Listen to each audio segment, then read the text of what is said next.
Sir pastor Praveen మరణం పైన కొంతమందేమో హత్య అని, కొంతమందేమో యాక్సిడెంట్ అని చెప్పేసి గత వారం రోజుల నుంచి ఈ డిస్కషన్ జరుగుతుంది. అలాగే కేఏ పాల్, అలాగే క్రిస్టియానికి సంబంధించిన కొంతమంది అనేక ప్రశ్నలైతే అడుగుతూ ఉన్నారు. సో, ఇందులో నిజ నిజాలు ఏంటి సార్ అసలు? ఇప్పుడు నిజ నిజాలు మనం ఏం చెప్పాలన్నా హ్మ్. మర్డర్ యాక్సిడెంట్ అనేది పోలీసులు మనకి నిర్ధారణ చేసి ఇన్వెస్టిగేషన్ చేస్తున్నారు కాబట్టి పోలీసులు నిర్ధారించాలి. లేదు అంటే అక్కడ ఏం జరుగుతుంది ఈ సంఘటనలన్నింటి మీద సోషల్ మీడియాలో భిన్న అభిప్రాయాలు వస్తూ సోషల్ మీడియాలో విపరీతంగా వస్తున్నాయి. ఆ వస్తుందని సమాధానం చెప్పవలసింది ఫ్యామిలీ మెంబర్స్. దాన్ని ఇన్వెస్టిగేషన్ చేసి నిజ నిజాలు తేల్చవలసింది పోలీస్ డిపార్ట్మెంట్. ఎందుకు నేను ఈ మాట ఫ్యామిలీ మెంబర్స్ తేల్చాలి, వాళ్ళ మిస్సెస్ చెప్పాలి, నోరు విప్పాలి అని ఎందుకు అంటున్నానంటే, రాష్ట్రంలో క్రైస్తవులందరూ ఒక భయాందోళనలో ఉన్నారు. రాష్ట్రంలో క్రైస్తవులందరూ ఒక కన్నీరు ప్రార్థన చేస్తున్నారు. రాష్ట్రంలో క్రైస్తవులందరూ కొంచెం ఇబ్బంది పడుతున్నారు.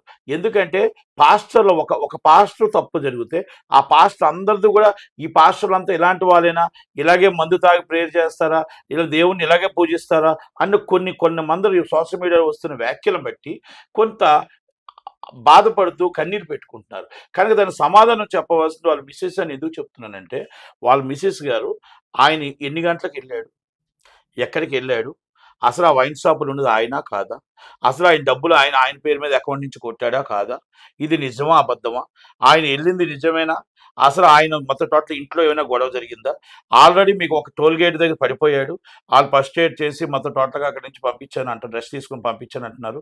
మళ్ళీ రాముప్పాడు అక్కడ పడిపోయాడు, అక్కడి నుంచి లేచిన తర్వాత మళ్ళీ పక్కన కూర్చుంటే మళ్ళీ ఎస్ఐ గారు వచ్చి నీరు బట్టి మళ్ళీ ఆయన పక్కన కూర్చోబెట్టారు అంటున్నారు, మళ్ళీ టీ ఇప్పించామంటున్నారు. మళ్ళీ అక్కడి నుంచి బయలుదేరి 2 దిక్కలు పడిపోతూ దెబ్బలు తగులుతూ హెడ్ లైట్ లేకుండా అంత కష్టంలో వెళ్ళిపోయి ఆ రాత్రి 11:40 ఏ యాక్సిడెంట్ జరగకుండా ఎలా చనిపోయాడు.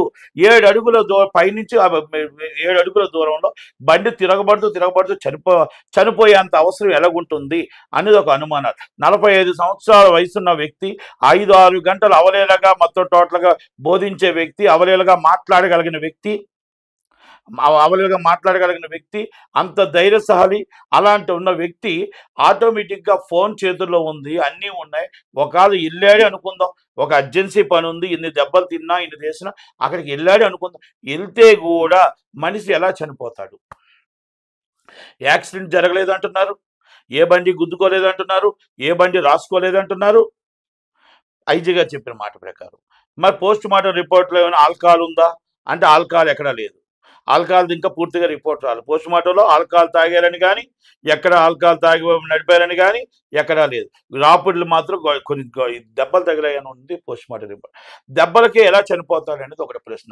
ఒక్కాడు పడిపోయి దెబ్బలు తిన్నాడు, ఇంకొకాడు పడిపోయి దెబ్బలు తిన్నాడు, ఆ దెబ్బలు తిన్న తర్వాత మూడో దగ్గర వెళ్ళిపోయి చనిపోవడం అనేది అంత బలవంతంగా వెళ్ళవలసిన అవసరం ఉంది. ఆయన ఇల్లు కాదు, అక్కడ ఇంపార్టెంట్ ప్రోగ్రామా ఏది ఉన్నా కూడా మన ప్రాణం కంటే గొప్పది కాదు. కనుక ఇవన్నీ కూడా ఎక్కడ ఎలా పడిపోయాడు అనేది వీడియో లేదు. ఆ ఎలాగ పడిపోయాడు అనేది అసలు పడిపోయి చనిపోయే అవకాశం లేదనేది చాలా మంది అనుమానం. అక్కడ ఆల్రెడీ టోల్గేట్ దగ్గర యాక్సిడెంట్ అయ్యింది, ఆయనంతరం ఆయనే పడిపోయాడు అంటున్నారు, మళ్ళీ ఆయనంతరం ఆయనే పడిపోయాడు అంటున్నారు, మళ్ళీ ఆయనంతరం ఆయనే యాక్సిడెంట్ పడిపోయాడు అంటున్నారు. అంటే ఇక్కడ ఎక్కడా కూడా హైదరాబాద్ నుంచి ఇక్కడ దాకా యాక్సిడెంట్ ఎక్కడా జరగలేదు. జరగకుండా ఒక మనిషి పడిపోయి ఎలా చనిపోతాడు, సాధ్యమా, ఇది సాధ్యమా అన్ని దాని మీద ఇన్వెస్టిగేషన్ చెప్పాలి. ఒక మందు కొట్టులో మందు తీసుకున్నారు అంటున్నారు, ఆయన తీసుకున్న మందు కూడా అవసరాయని చెప్తున్న మాట నేను యూట్యూబ్లో చూస్తున్న ప్రకారం ఒక ఏదో బకారా అంట, ఒక బీర్ అంట, లేకపోతే ఏదో రమ్ అంట. మరి ఇన్ని కాక్టైల్ ఎవరైనా తీసుకుంటారా? ఒక మనిషిని తాగేసి బయలుదేరి మళ్ళీ కోదాడ దగ్గర తీసుకుంటాడా, మళ్ళీ అక్కడ తీసుకొని మళ్ళీ అక్కడి నుంచి ఏలూరు దగ్గర తీసుకుంటాడా? ఇవన్నీ ప్రశ్నలతో సమాధానం. అసలు ఆ వ్యక్తి వేషంలో ఉన్న వేరే వ్యక్తి, లేకపోతే అసలు ఎలాగిల్లాడు ఏంటి, ఇవన్నీ కూడా ఫ్యామిలీ మెంబర్స్ చెప్పాలి. ఎందుకంటే ఇది ఆమె నేనేమంటే మొన్న ఆమె ప్రెస్ మీట్ పెట్టారు, ఆమెకు ప్రెస్ నోట్ పంపించారు. ప్లీజ్ దయచేసి మా హస్బెండ్ని మీరు రాజకీయం చెయ్యొద్దు, పోలీసుల మీద నమ్మకం ఉంది, ఇన్వెస్టిగేషన్ చేస్తారు, ఇస్ రైట్. కానీ మీరు క్రైస్తవ సమాజానికి లక్షల మందికి ఆయన బోధకుడు, క్రైస్తవ సమాజానికి ఈరోజు ఆయన మీద పడ్డ నింద ఆయన క్రైస్తవ సమాజం మీద పడుతుంది. కనుక క్రైస్తవ సమాజం క్రైస్తవులు అందరూ నిద్రపోవాలంటే ఆ కన్నీళ్లు మింగుకుంటూ బతుకుతున్నారు, బాధతో బతుకుతున్నారు. వాళ్ళందరికీ సమాధానం చెప్పాల్సిన బాధ్యత ఉంది.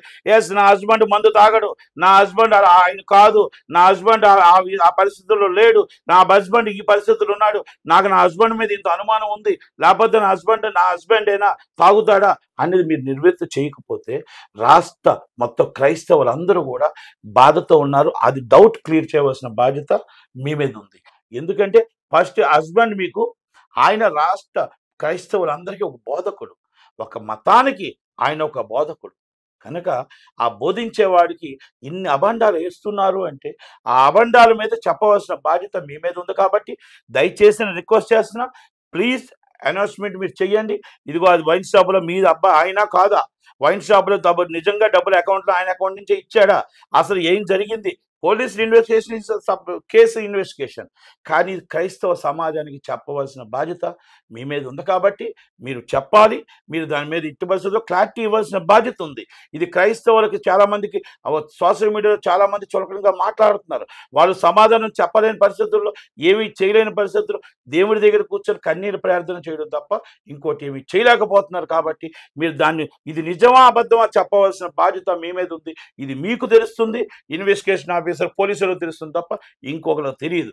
ఇది ప్రవీణ్ పగడాల గారు ఎలాంటి వారండి, ఆయన థిక్కెస్ట్ ఫ్రెండ్స్కి తెలుస్తుంది, మీకే తెలుస్తుంది. కనుక ఇది బయట నిజం పెట్టవలసిందిగా రిక్వెస్ట్ చేస్తూ, ఇది క్రైస్తవుల కోసం, క్రైస్తవ సమాజం కోసం, దేవుడి కోసం, దేవుని నింద పడకుండా మీరు చెప్పవలసిన బాధ్యత మీ మీద ఉంది. కాబట్టి ప్లీజ్ రిక్వెస్ట్ అందరికీ మీరు ఆ బయట మాట్లాడవలసిందిగా నేను కోరుకుంటూ, దాని నిజం బయట పెట్టవలసిందిగా నేను కోరుకుంటూ, థ్యాంక్ యూ వెరీ మచ్.